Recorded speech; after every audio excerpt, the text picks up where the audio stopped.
Talk about false information. I notice a lot of people, and I don't care about politics. I really, absolutely don't. I believe in natural order and telling the truth, and of course, whose truth? You know, is your truth or my truth? People, relativists, they think that all truth is, subjective and relative, or both at the same time, and that's certainly not true. There's things that are natural effluence of natural order, and you knowing what's right. It's like you don't have to consult a book to know what's right. By the way, nobody ever mentions this, but laws and police, etc., etc., they only exist to keep evil and ignorant people in line. You know, if everybody was even moderately wise, I don't have to be fully wise or extremely wise, just moderately wise, we'd have absolutely no need for police, laws, jails, on it. We wouldn't have any need for that. But everybody, nearly everybody, is power hungry, and they're full of their own beliefs. And by the way, there's really only two bases for misinformation and lies. One is desire for power, and the other one is persona. Persona is a natural effluence of beliefs. You know, I believe this, and what I believe is who I am. And that's how I stand apart from everybody else, because I have my beliefs, and beliefs, by the way, are different than convictions. There's a lot of crossover there. By the way, there's a neat little site, a social media site online. I'll let you figure out which one it is. Starts with an F. F for failed, right? It was actually created by the CIA. But anyway, this neat little site of social media online, someone actually sent me this quote quite a long time ago. It said, "This site," starts with an F, "is perfect example of socialism. You get it for free. You don't have any say in how it works. And the guy who runs it is filthy rich. You have no privacy, and if you say one thing they don't like, they shut you up." That's as a person that lived in Soviet Russia, yeah, and post-Soviet Russia. That's exactly what it is. It is socialism. Anyway, there's been a lot of chirping going on around about information, and this is the new front. You know, there's the French front and the German front and the Russian front back in WW2.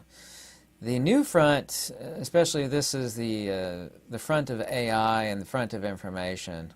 I've believed this for a long time, and I'll be darned if you're going to come around and, you know, start talking about facts and citations and logic and prove that everything I believed in for all these countless years was nothing but a bunch of nonsense, because what I believe is who I am.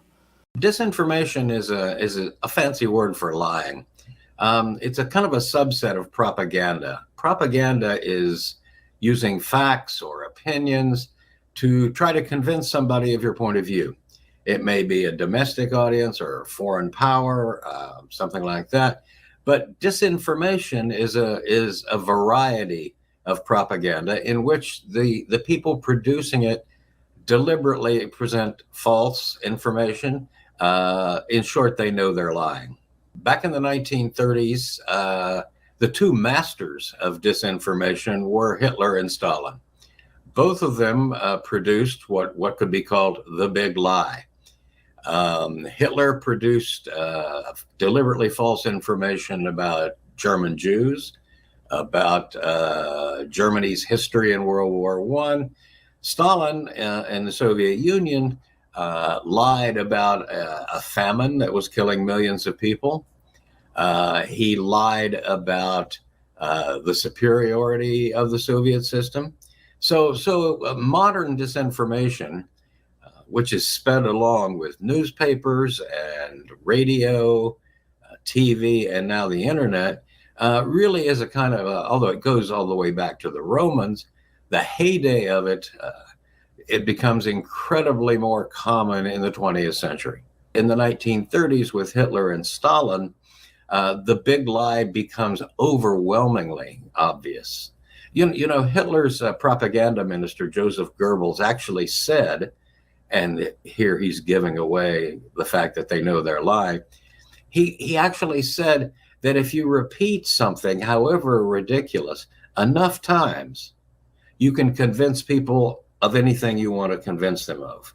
You can convince them that a square is a circle. It's a matter of repetition. It's a matter of controlling the media. It's a matter of pounding away with a point of view until otherwise normal people believe it just because of the repetition. I've also asked people who have influence over youngsters, entertainers, athletes, to be involved in this program as well. But not only them, community leaders, Jesse Jackson, Mayor Barry, people who have credibility with young people should be on the television, on the radio, as much as we possibly can, and telling these youngsters that it's wrong to carry a gun, and that if you have information about people who are carrying guns, you've got to share that with Chief Thomas and with his people as well. I've also asked the school board to make a part of every day some kind of anti-violence, anti-gun message. Every day, every school, at every level. One thing that I think is clear with young people and with adults as well is that we just have to be repetitive about this. It's not enough to simply have a catchy ad on a Monday and then only do it every Monday. We need to do this every day of the week and just really brainwash people into thinking about guns in a vastly different way. We also want to have a hotline that we will set up and have the number of that hotline that you would just go out there, and that would be something that people would have emblazoned in their minds so that when they see a gun or become familiar about the facts of a gun crime, they would call that hotline and pass that information on. Do you carry a gun? Bad idea, says Hollywood. Countless TV shows portray good guys who try to stop crimes with their own guns as fools. Citizen's arrest, drop your gun! The wise police officer sums it up. Leave it to a good guy with a gun to really screw things up. Liberal politicians agree. A good guy with a gun will stop the bad guys with a gun. It doesn't hold up. It doesn't, say experts, the media feature. Good guy with a gun statistically isn't realistic. It's an adolescent rescue fantasy. An adolescent rescue fantasy? Now, I'm no gun person. I was raised among lefty gun haters. I assumed Hollywood and the media told the truth. But then, 17 years ago, I hired the best data analyzer I know. That very tall guy on the left, Maxim Lott, here talking to the nearly as tall John Lott, his father, a criminal justice researcher who wrote this book. More guns, less crime? I was skeptical, and some researchers questioned Lott's data, but I've come to believe Lott is making a good point. In places where bad guys fear a good guy might be armed, crime tends to fall. Often just showing a weapon is enough to stop an assault. Police don't track such events, but these days some are posted on the web. Here an employee grabs her gun, and the robber runs away. And again here. 3 robbers caught on camera breaking into a home in Atlanta. The men scramble to escape as the woman chases them. When a civilian tries to stop one of these instances, they're overwhelmingly successful. So why do all these TV shows lecture us about how it doesn't work? The gun control groups brag about working with the screenwriters and the producers for the shows. This group even boasts about its partnership with Hollywood and how they're consulted on scripts. There's major star power behind an effort to rewrite the script on how guns are used in Hollywood. They think they're making us safer because they believe FBI reports that say shooters being killed by citizens is rare. Why does the FBI say that? They're simply missing a huge number of cases. For example, the FBI includes the famous Pulse nightclub shooting. At least 50 people are dead. 1 week afterwards, there was a similar attack at a nightclub in South Carolina. There, a concealed carrier took down the shooter. The thing is, it got virtually no news coverage. 49 people being killed is going to be a bigger story than 3 people being killed. I understand, but the guy still had like 125 rounds of ammunition on him when he was stopped. You would think at least some of the news coverage would at least mention, here's another case that almost turned out to be the same, but it was stopped. Also, remember the Parkland shooting? At least 17 people are dead in Parkland, Florida. Just a few months later, in Titusville, Florida, there was an elementary school that was having a big event at a park right next to the school. Had hundreds of students there, and a man came up, started firing his gun. Police say the gunman was then shot by someone else who had a legally concealed weapon. And was able to seriously wound the attacker and stop him before he was able to go and kill anybody. The bystanders saved a lot of people's lives, says the police. But I never heard about that. Local media covered it, but it hardly got attention beyond that. The FBI somehow also missed it. At crimeresearch.org, Lott lists cases where bystanders stopped shootings, cases that the FBI often ignores, like this one. 3 people are dead, several others injured. Raul Mendez was at a party taking selfies with his pregnant wife, but then a guest at the party began firing at people. Catches me in the right side of the head. Bullet entered right here, right by my ear, goes straight through my face and out my left eye. Somehow, Mendez recovered. I gained consciousness and I unloaded 4 rounds and finished them off. He probably saved the lives of a dozen people, including his wife and daughters. Prevented him from, killing those girls. You always carry a concealed gun? I always do.